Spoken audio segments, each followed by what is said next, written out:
Hello from somewhere in Kansas. This is the episode where Chad just eats a bunch of... That's my new on-air persona, is I eat pistachios. So, yeah. Where are we? I don't even know where we're at. Somewhere in Kansas, almost Colorado. We're still in Kansas?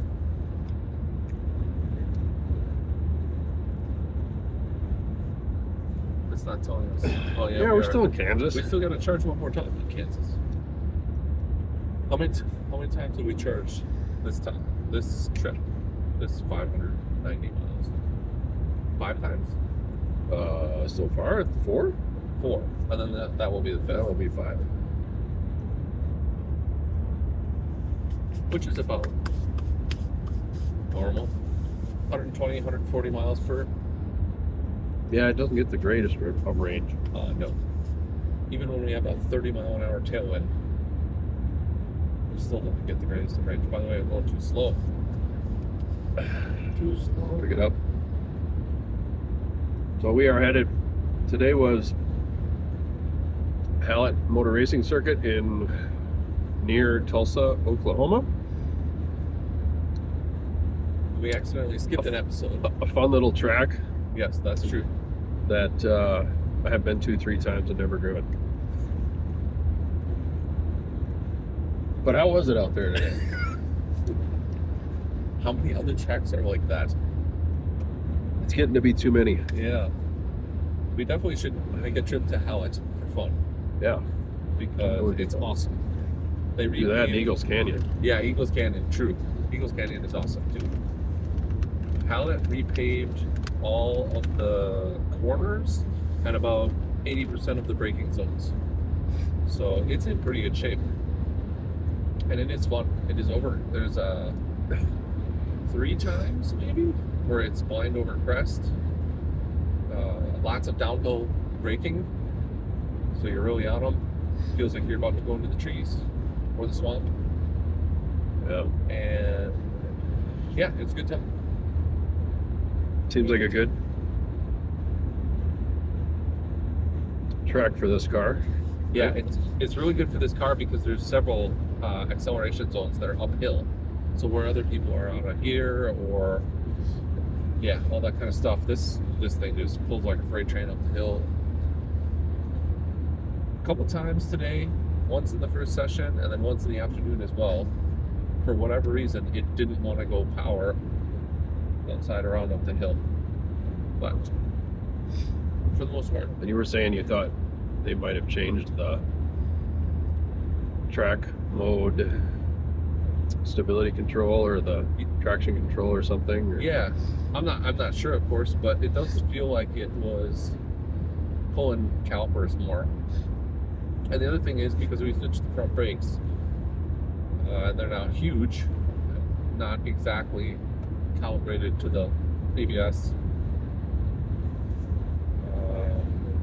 Yeah, when it pulls it, you know. Our clankiness that we hear when we're driving sometimes, like clank, clank. Sure. You know. Yep. But they still work really well. Actually, they work super well. We haven't had any problems with the pad wear. The pedal is high and firm the whole time. The temperatures are half what they were before.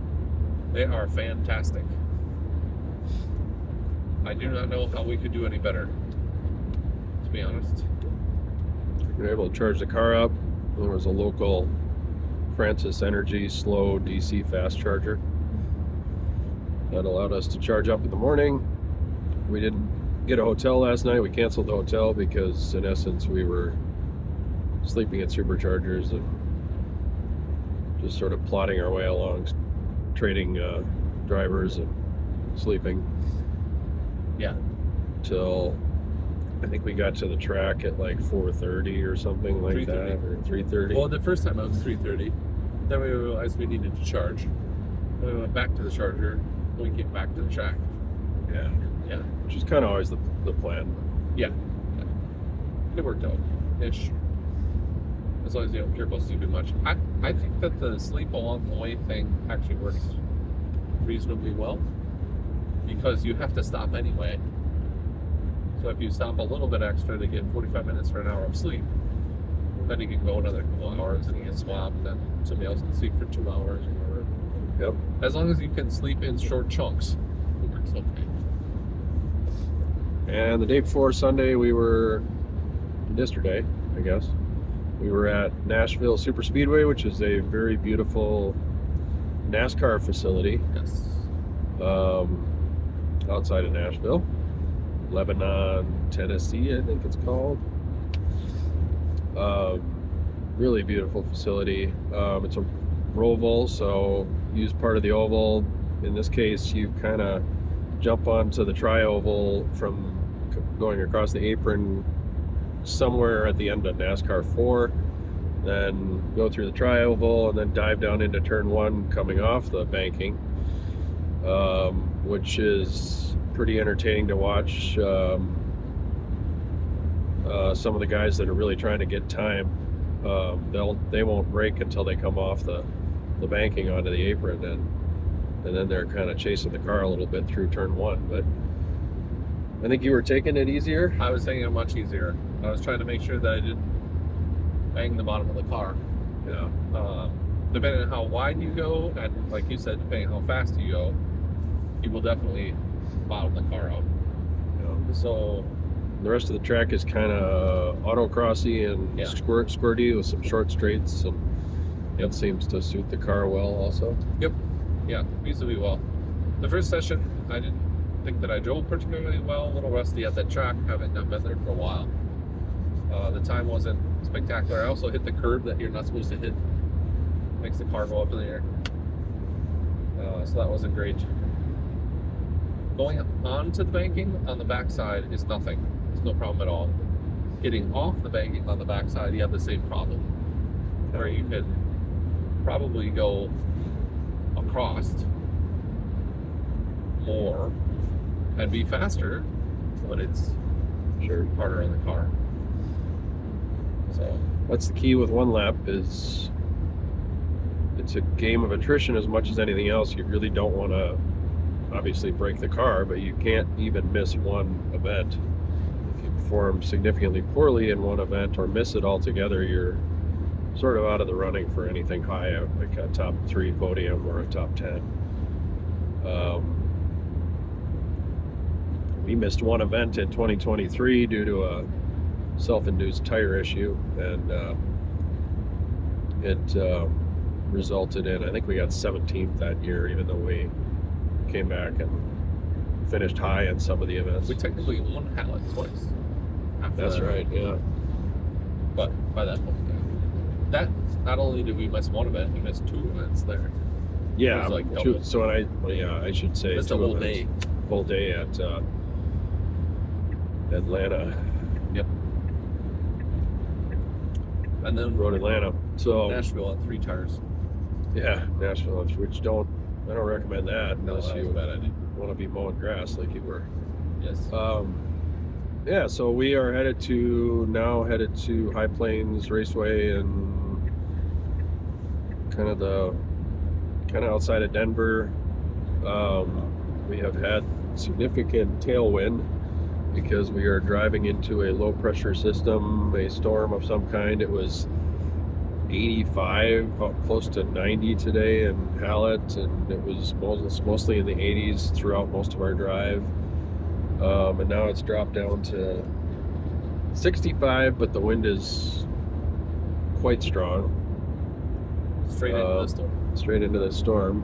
So tomorrow's supposed to be 40-ish and rain, and I guess they're going to get some snow in the Rockies and snow out on the high plains here in the evening, hopefully by the time we're gone. But the Goodyears have been good. We've got the tire warmers with us. The Goodyears are good on this car because they have a little more resiliency and hold up a little better to the strain and the stress of the heavier car and the higher torque, and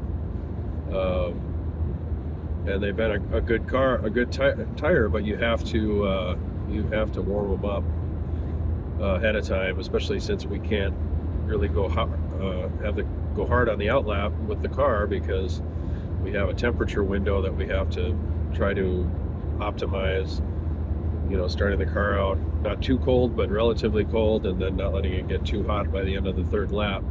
And when I say car, I mean the battery, the high voltage battery. So, and the battery's got a little age and wear on it now, so that window seems to be a little narrower also, whereas it maybe is dropping more power on the low temperatures and more power on the high temperatures, and it goes through that temperature window. It seems to go through it faster than it used to. Well, and then today, because it was 90, it can't cool. Yeah, that's the other thing, is the So cooling systems don't keep up when it's in the 90s. So, yeah, absolutely. We did figure out the ice method, though. You figured out the ice method. Yeah, I mean, which is pretty slick. It seems to Helps the second radiator, just laying some ice on it gets the temperature differential significantly higher than versus just the 90-degree ambient air temperatures, and the phase change of ice pulls a lot of heat out of the system. So it's a lot less heat that you need to pull out to drop the battery temperatures than, say, keep a gasoline engine cool. So yeah, it seems to work, but we can't just leave the ice on the radiator. We have to do it.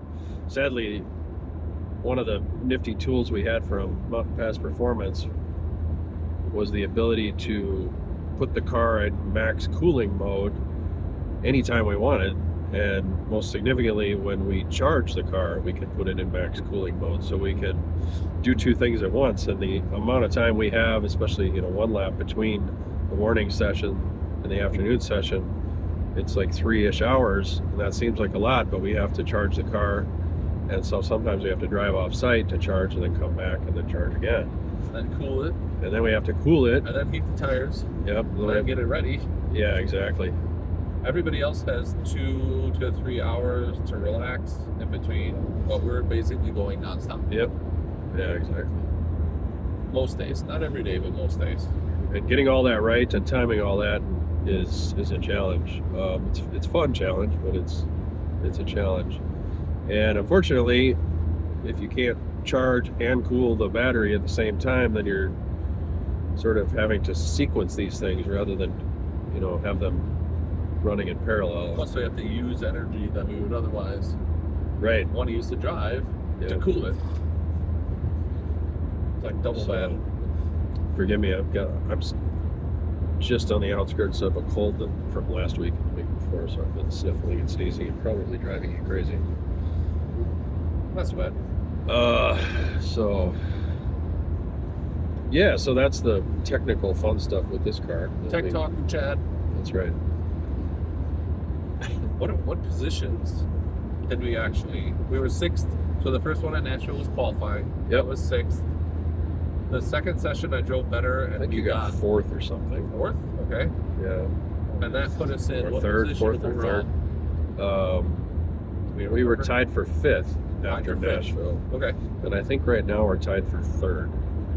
Because I got 3rd in the first session today, and then 5th in the second session. Yeah. It was... Or tied for 4th now, I can't remember. I think we were tied for 3rd after the first session this morning, and tied for 4th. We're tied for 4th right now. So. With, I think, the Toyota team, the Supra. So it's going reasonably well. Yeah. The Corvette ZR1 is an absolutely crazy automobile that makes all kinds of crazy jet fighter sounds and is unbelievably fast. And I just can't even imagine if you added that motor in the ZR1X, what that thing would be. It's just a bonkers vehicle. I mean, the GT3 RS is, an RS is kind of the easy button of the track street options out there, right? Not easy from a cost perspective, but easy from a speed. Open the box and go fast. Yeah. But obviously, Salil and Tom are both fast in it too, and they're making the most of it. So they're going to be hard to beat. Dave and Mike in the ZR1 are also going to be hard to beat. Although their tire choice, if it rains, I guess we'd be kind of in a similar situation. The Goodyear Supercar 3 is not the greatest rain tire, but I don't think those Pirellis that those guys bolted on are all that great in the wet at all. So tomorrow could really shuffle the order. So Yeah, especially when you get rain. Sometimes it rains for some people and not for others, and then there's a mix because of that. Plus, then there's a mix because of rear-wheel drive, front-wheel drive, all-wheel drive. yeah, People who are comfortable in the rain versus not. yep, All kinds of stuff. yep. So we'll just switch to those all-weather tires. Nobody will notice. Yeah, the ones that we don't have. That's right. We left those at home. All right. Well. I guess we're running what we got then. Yep. But car's been good. It's kind of amazing that this car has, I need to knock on wood before I say this, but it's We on only its, have carbon fiber. Does that count? yeah, carbon fiber. Maybe that's even better. It's on its fifth one lap. Never done an oil change. Never done we've basically changed brakes and brake fluid and tires and not a whole lot else. A little bit of maintenance and repair here and there, but it's kind of amazing how well built these cars are. When it comes to the mechanical bits, everything is a step up in quality versus a lot of what's on the road out there. Plus all the parts that Sasha threw on. Yeah, the Mountain Pass stuff was obviously a fantastic part of that. So, Only a couple ball joints were out. Really? yeah. I think that's basically it. So it's been fun. Now we're trying to get to the hotel so we can get 5-ish hours of sleep. Sweet. Good night.